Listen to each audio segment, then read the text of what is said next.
Namaste, Jai Hind, and welcome to this edition of The Right Stand. I am Anand Narasimhan, and we'll start with the debate that's brewing around Parliament with the Indie South Bloc getting active. The second leg of the ongoing Parliament session kicked off with a heated note, over two of the most contentious issues, the language row and the delimitation debate. The session witnessed an immediate uproar, especially over the National Education Policy 2020 or the NEP 2020 and its proposed three-language formula, which has sparked tensions between the centre and the state of Tamil Nadu. Chief Minister M.K. Stalin once again expressing concerns that such a move threatens the state's linguistic and cultural identity, which is deeply rooted in Tamil. From calling the Education Minister a liar to mulling a privilege motion against him, the Dravidian party did all they could to keep the pot boiling in Parliament. Responding to the same, Union Education Minister Dharmendra Pradhan sharply criticised the DMK stance, accusing the party of misleading the public and politicising the matter for narrow political gains. Meanwhile, Congress also throwing its weight firmly behind its ally, the DMK, calling it an attempt to distort culture and that Tamil Nadu will never accept Hindi imposition. Now, after back-to-back attacks by the DMK government at the centre, Union Minister, Education Minister Dharmendra Pradhan gave it back in a no-holds-barred attack on the floor of the lower house. Stalin was quick to hit back with a retort. Here's how the latest war of words panned out. Reiterating that Stalin government took a U-turn on the national education policy, the Union Education Minister accusing the Tamil Nadu government of politicizing the whole matter. On the back foot, Stalin said that Pradhan thinks of himself as a king and speaks arrogantly. Dharmendra Pradhan said that the future of students is being jeopardized because of DMK's politics, to which Stalin replied that the education minister needs to be disciplined for his arrogance. Upping the ante, the Union Education Minister calling DMK's stance on the matter uncivilized and undemocratic, but Stalin called this an insult to the people of Tamil Nadu. The Education Minister further went on to accuse the DMK of only building language barriers, and the Tamil Nadu Chief Minister replied that no one can force them to implement the contentious national education policy. Their only job is to raise language passion. They are doing politics. They are doing mischief. This is unfortunate in the federal state. They can't put allegations against government of India. They are misleading nation. They are doing injustice. They are doing injustice to students of Tamil Nadu. They are ruining the future of Tamil Nadu students. They are not doing justice. They are undemocratic, uncivilized. They are undemocratic, uncivilized.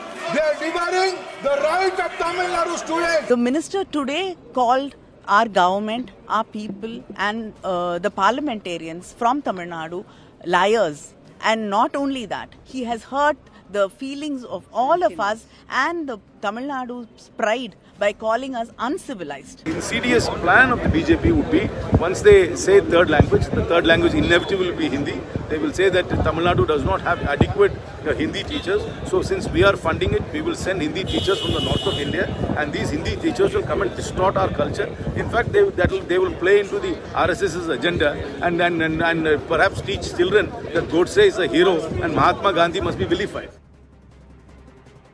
Maybe, therefore, this analogy, maybe this will happen, therefore this will happen, this entire surmising on that, this seems to be something which is a classic act of misdirection.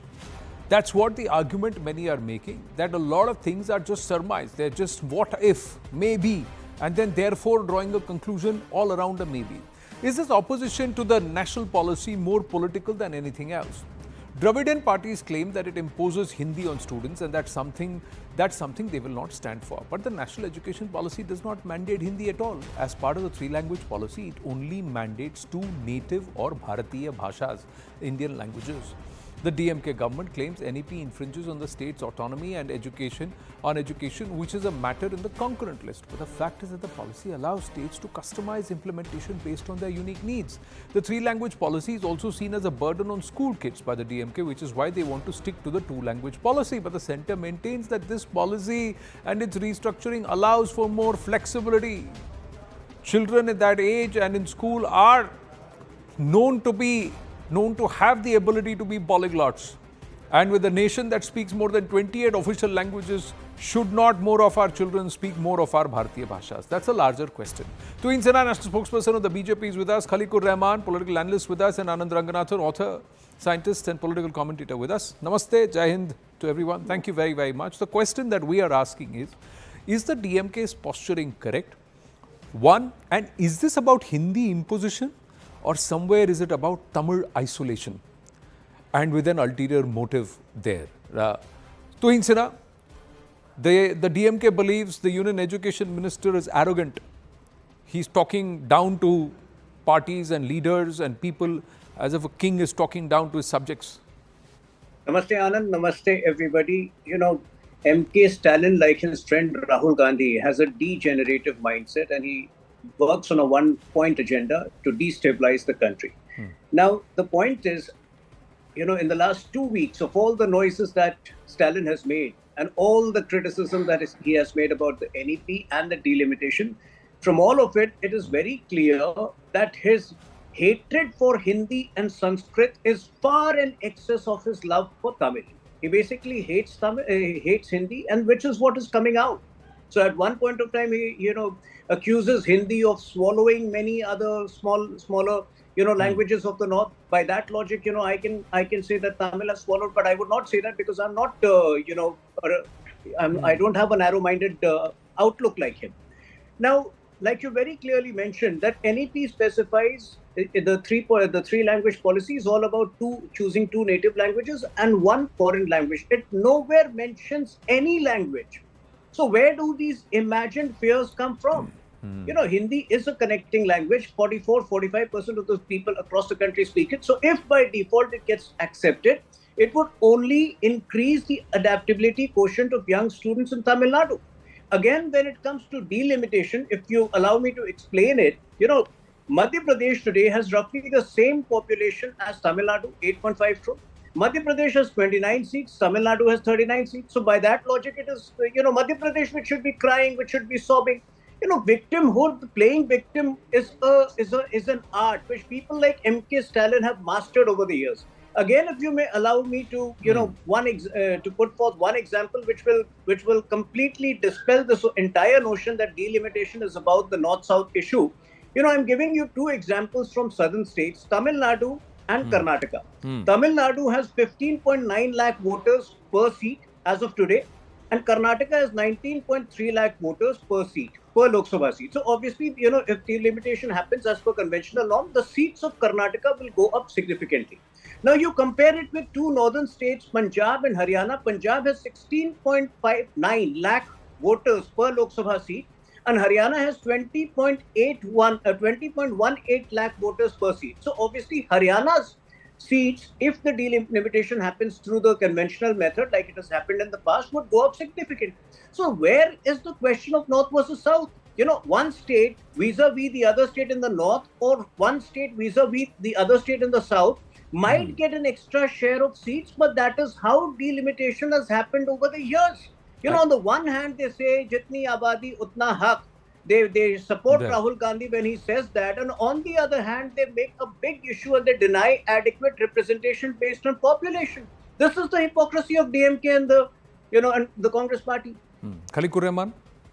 Yeah, in fact, as for the three language policy is concerned, because see, this is not that the Tamil Nadu is opposing the three language formula. Tamil Nadu has been opposing the three language formula for decades, in fact. And I think I would to some extent agree with Mr. Stalin that because as for the language is concerned, language is not just only which is taught in the schools, and through the language it is the culture, and which in fact you know, forms the very fabric of our nation. And especially, you know, there has always been a divide between the south and the north when it comes to you know, the language, especially the Hindi. And if you go to Tamil Nadu especially, I mean, you know, the Hindi, in fact, if someone knows also, you know, he'll be hesitant to speak Hindi unless and until it is an absolute necessary there. So I think, you know, there should not be any kind of imposition of the third language, and what Mr. Stalin said, that will the BJP or any other government will impose the third language for in the UP other than this thing. So I mean, what is important now to be understood is, I think the NEP as 2020, in fact, there are so many clauses in that which the government in a very hurried manner passed without taking actually the opposition and the major stakeholders into confidence. So I think this is why all these issues are being cropped up here. And I'm sure, because my dear friend Mr. Ranganathan is there, he is very, keenly listening to me, and I think he's ready with all his ammunition.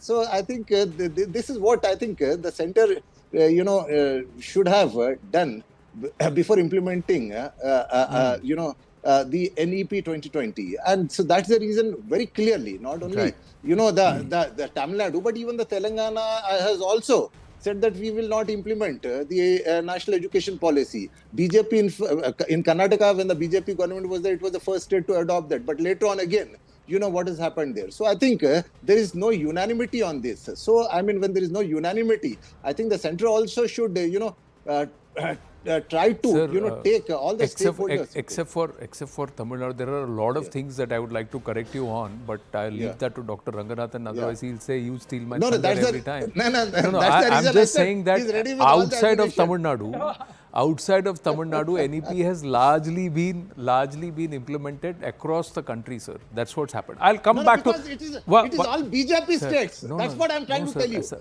where the BJP is in power. Even that's the reason I gave you I gave you the example of Karnataka. Okay, 1 minute. How does it matter? That means it's the attitude of the Congress party and the opposition that whatever BJP proposes, we will oppose. Now whether it is in the interest of the people, interest of the future or not. I'll park that there. Let Dr. Ranganathan also speak. Then I will ask a few questions and perhaps a different way of looking at this entire problem, this entire issue.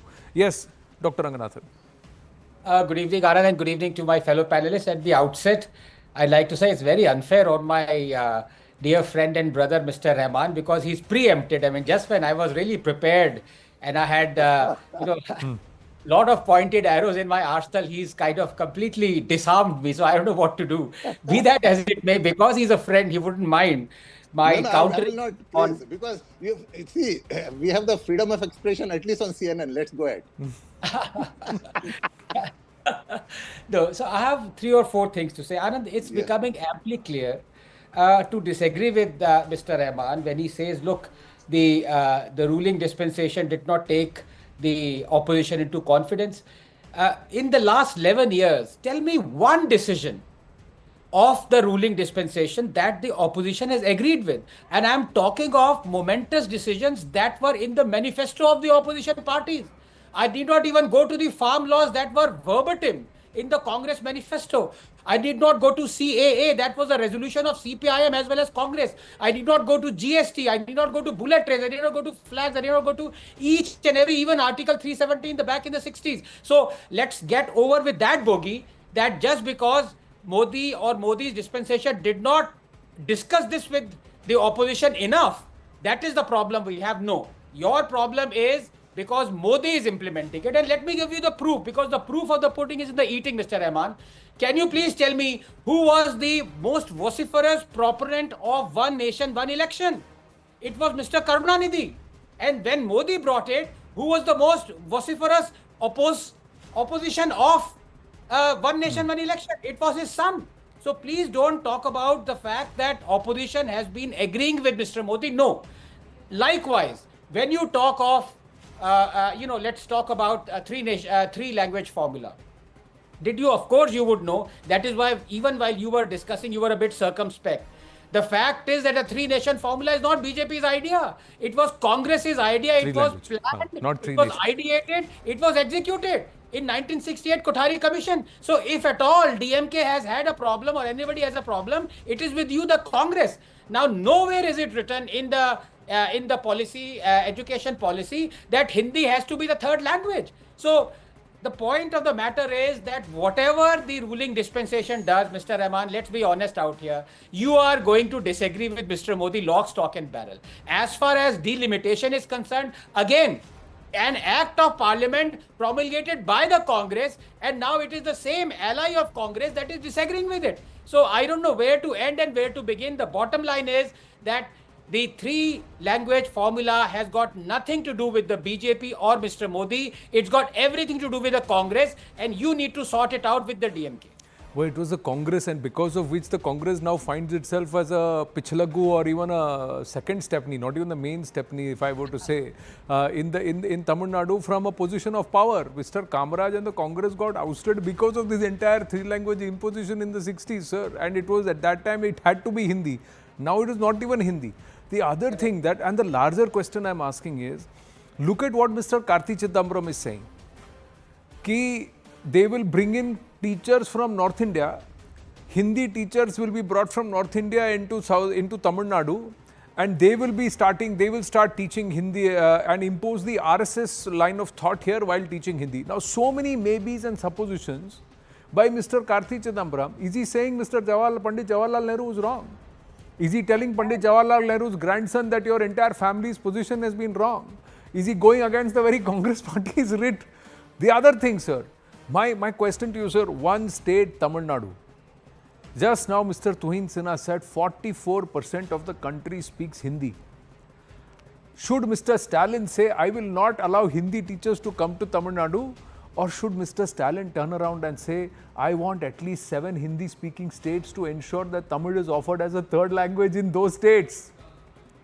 What should Mr. Stalin do in the interest of the Tamil people, Mr. Khalikur Rahman? If he wants the proliferation of Tamil language, should he say, I will not allow Hindi to come in, or should he say that I want Tamil to be nationalized? What should be his approach? In fact, because if you ask me, I think one should learn as many languages as possible. So there should not be any kind of any barrier, nor there can be any kind of any imposition. And if someone wants to learn, if there is no information, Khalikur Rahman, मैं आपसे पूछ रहा हूँ. If there is no information, Tamil Nadu, there are government schools in Muslim-dominated areas that are offering Urdu as an option. Yes, absolutely. There are CBSE schools that are offering Urdu in Muslim-dominated areas. There are CBSE schools that are offering Telugu near the Telangana border. There are CBSE schools offering Kannada and Malayalam near the Karnataka and Malayalam borders, the Kerala borders, right? Exactly. My point is, NEP is not even saying it is important. I am just saying, if Mr. Stalin wanted the interest of Tamil people, I'm asking you, sir, your mother tongue, say it's Kannada. It's a mother tongue is Urdu, mother tongue is Marathi, Gujarati, whatever. If somebody says you have to teach another Indian language in your school, if you are the chief minister, what would you say? All right, I will teach, but my condition is 5 other states should teach my language. Isn't that the proliferation and growth of Tamil? You please tell me. No, see, I think... If you were the CM, what would you have said? No, I will not let them come in, or you will say, no, you people come, but allow me to also enter. And I will send not 5,000 teachers. I will send 20,000 Tamil teachers across the country and make sure Tamil is taught everywhere. What should be the logic? No, the choice should be given to the students to whichever language they want to actually learn. Yes, I mean, and that's what I'm telling, because the government. But Mr. Stalin is saying, sorry, I will not give that to the students of Tamil Nadu. That's the reason. I think his stand has to be a little softened. For the very reason that, because everyone has got a right. Everyone has got a right to learn. But he's saying no, sir. We have got a right to freedom of speech. He's saying no. Now, please tell me, if you are from the state of Karnataka, Karnataka has a population of 12 crore people. I don't know the exact number, 12 or 14 crore people it is. And Karnataka has, in proportion, number of voters, like Tuhin Sinha was saying, it is 22 lakh voters per seat. Tamil Nadu, on the other hand, has a proportion of 9 lakh or 10 lakh voters per seat. Is it fair or unfair on Karnataka? Should Karnataka have more seats or not? No, see, ultimately, see what's happening is because it is all, bogging down to the politics. So I think when it comes especially to the education, and I think whichever party we belong to, we must rise above. And then, So, think sir, in the sir, broader, sir, yeah. Tell me. so should Revant Reddy and Mr. Siddaramaiah and Mr. Pinarayi Vijayan realize कि Stalin उन सबको टोपी पहना रहे हैं? Because shouldn't Mr. Pinarayi Vijayan, Mr. Revant Reddy and Mr. Siddaramaiah say, okay, I am implementing NEP, make sure Kannada is offered in across 10 states across the north of the Vindhyas. Shouldn't Mr. Revant Reddy say, listen, I am Telangana, I have got this much population, I want more seats because I want improved representation. Tuinsana, has the BJP also missed the trick here? Where it's failed to emphasize on Mr. Stalin, this is your best chance to proliferate Tamil across the country rather than block Hindi. We have already done so many things to proliferate Tamil across the country, but you can't wake up somebody who's pretending to be asleep. And Stalin is somebody who has been pretending to be asleep.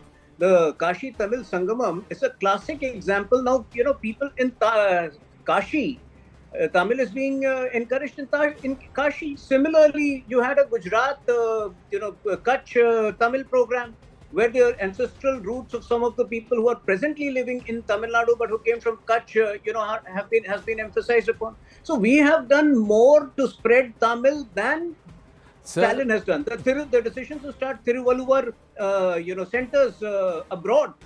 The decision to impart technical education. If the DMK is watching this broadcast, I'm telling you, in Noida, sir, there will be at least 15-20,000 Tamil families in the Noida region. Not a single CBSE school teaches Tamil. I would like my children to have Tamil as a third language option, but Mr. Stalin is not imposing it. He is not asking for it to be taught.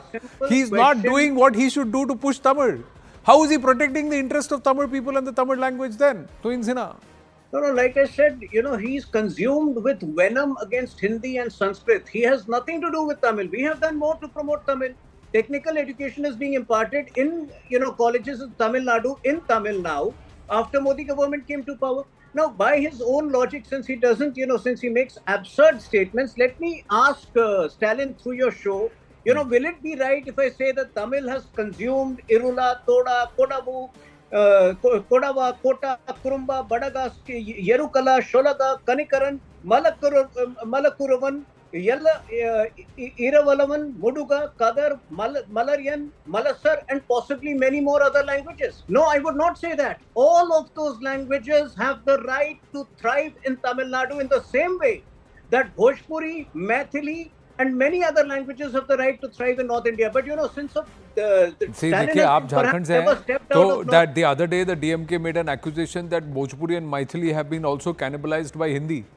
That has not been cannibalized. We have a speech, we showed. But ironically, I came onto the show after listening to cricket commentary in Bhojpuri. So one wonders where. No. In fact, we played out the speech of Yogi Adityanath ji in the assembly, where he's emphasizing Hindi is not a prerequisite even in Uttar Pradesh. You can go for Bhojpuri. You can go for one of the subsidiary languages. The problem with Stalin is that he's a xenophobia. He's a xenophobic person, parochial in his mindset. No, is it xenophobia, is it parochialism, or is it perhaps a desperate political tactic, Dr. Ranganathan? Is this a desperate political tactic at a time when you're perhaps looking down the road and saying, oh, things are going to get a little tough, so let me stir up some emotions? But is it practical today? Is this the 1968? And is the NEP 2020 mirroring what was dictated in 1968? And Tamil Nadu has benefited from delimitation in the past. So what's the logic here now? So there is no logic here because I have already exposed the illogic of the NEP. And before I come to exposing the illogic of the delimitation of Mr. Stalin, let me say this is, according to him, the easiest route to attack BJP and the RSS. Because traditionally, that is how they've been shrouded, BJP and the RSS, into this Sanskrit and Hindi-loving chauvinists. So the easiest way to attack them and to other them is to actually not directly hate them, but hate what they believe they are promoting, which is exactly not true. Because let me tell you, one of the biggest RSS thinkers in the country is the editor of Tughlaq. So where has he given up? Exactly. And the irony is, and this is where I would say gently castigate my friend Tuhin as well. Well, actually not him, because it's not his fault. The point is BJP and RSS should be appropriating Urdu. They, rather than distancing themselves from it, the right wing should be saying that 75% of Urdu words are actually Sanskrit and Prakrit. 95% of grammar of Urdu is actually originating from Prakrit. So rather than distancing themselves from it, we should all be studying and taking pride in Urdu. We're not. Somehow we believe that it is the language of invasion. No, it's not. It is Sanskrit and Prakrit. Number two, as far as very quickly about the delimitation is concerned, and I would like to bring in my good friend. This time I would preempt him rather than him doing me, Mr. Khan. You see, the population of Tamil Nadu and Karnataka is almost exactly the same, 75 million. The point I'm making is, can you please tell me, Mr. Khan, why is it that Karnataka has only 28 Lok Sabha seats and Tamil Nadu 40? Can you please tell me? And Mr. Siddaramaiah is trying to support Mr. Stalin. What is happening? In fact, that's the reason here, because we have the delimitation which is taking place after every certain period. And the formation of the constitution depends upon the number of the voters, as we all know very well. So that is the reason this exercise of the number of voters are the same. So so I'm just going to quickly check while we are talking population of Karnataka. 8.53 crore is Tamil Nadu. I'm just going to say that we got the numbers right. We know the Lok Sabha seats. So then you can tell me, is Karnataka being done injustice because of this current delimitation system? So yeah, it's about latest census data is 6.1 crore. 6.1 crores Karnataka. 7.7 crores. Okay, 7.7 crores. No. Okay, let's take your number. 7.5 crores and 8.53 crores is Tamil Nadu. 8.53 crores gets 40 seats and 7.5 crores gets 25 seats. How is that fair, sir? 28 seats. Absolutely, it's not fair. That's the reason I'm telling you, because this exercise, in fact... So why is Mr. Siddaramaiah backing Mr. Stalin? He should push for the delimitation. No. See, Siddaramaiah is backing Mr. Stalin on a different reason. It is not that is because he is opposing. He comes like he is opposing PM Modi. Sir, it's not opposing. No, it's not. Why I'm telling you is, see, what happened is because... Anand, more than the population. It is the number of voters in Karnataka, which is 55 million, and number of voters in Tamil Nadu, which is 61 million. So very close. Exactly. That's what I was referring to actually. I was talking about the number of voters. So it is not based on the population, number of voters actually. See, what happened is because the population may be... nearly the same, but why is it that the number of seats are so different, 40 versus 28? 28, Would you exactly. not, as a Kannadika, fighting for 12 more seats, fight with Mr. Stalin? No, absolutely. I mean, there has to be a parity on that. Actually, what Mr. Stalin is missing out on, Mr. Siddaramaiah, Mr. Revanth Reddy, Mr. Pinarayi Vijayan should jump onto. They should turn around and tell the Hindi-speaking states, start teaching Malayalam, start teaching Kannada, start teaching Telugu. He doesn't want Tamil to be taught. Okay, that's his loss. That's the loss of Tamil people. Mr. Stalin is hurting the Tamil people. That's what you people should be saying. The proliferation of languages across the country. That's not happening. Yeah, sir, Modi opposition mein aap log saath mein gura. It's not helping anybody. Anyway, I've got to pause this debate. There's another big story coming up after the break. I'm going to request all our three guests and also our viewers to stay on with us. When we come back, it's days after the SDPI Chief National President M.K. Faizi was arrested under the Prevention of Money Laundering Act by the Enforcement Directorate. There is dubious funding and the details that's coming, the source of funds itself questioned. But more importantly, PFI and SDPI, sides of the same coin. Stay with us.